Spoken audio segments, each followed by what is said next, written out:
आज आपल्याला कारल्याची भाजी करायची आहे। त्यासाठी आपण हे कारली चिरून घेतलेली आहेत बारीक। त्याला आता मीठ लावून चोळून ठेवायचं आहे।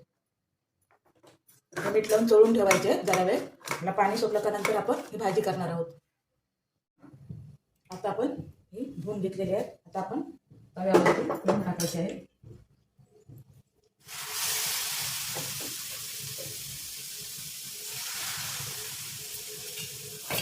हे बघा, अशी कारली आपल्याला आता मंद आचेवर भाजायची आहे ती।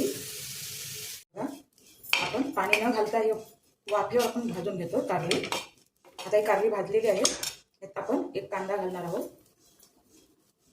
थोडा टोमॅटो टाकणार आहोत आणि हे पुन्हा एकदा भाजून घ्यायचं आहे।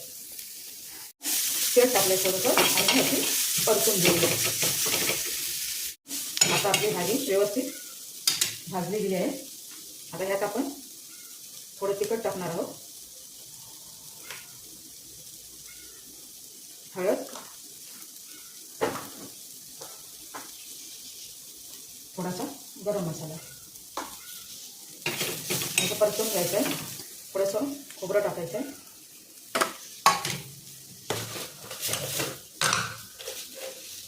एक चमचा हळद, साखर टाकायचे।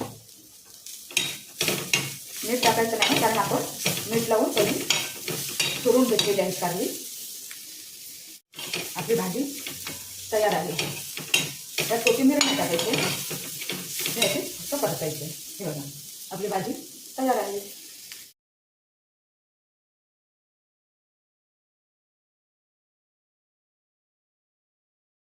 आज आपल्याला कारल्याची भाजी करायची आहे। त्यासाठी आपण ही कारली चिरून घेतलेली आहेत बारीक। त्याला आता मीठ लावून चोळून ठेवायचं आहे।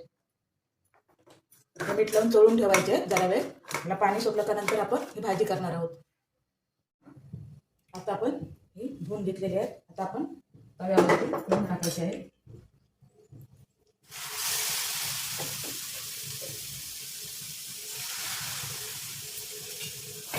हे बघा, अशी कारली आपल्याला आता मंद आचेवर भाजायची आहे ती। आपण पाणी न घालता वाफेवर आपण भाजून घेतो कारली।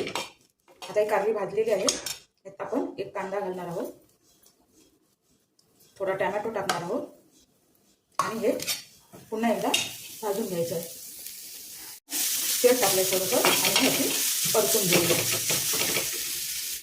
आता आपली भाजी व्यवस्थित भाजली गेली आहे। आता ह्यात आपण थोडं तिखट टाकणार आहोत, हळद, थोडासा गरम मसाला। आता परतून घ्यायचं आहे। थोडंसं खोबरं टाकायचं आहे,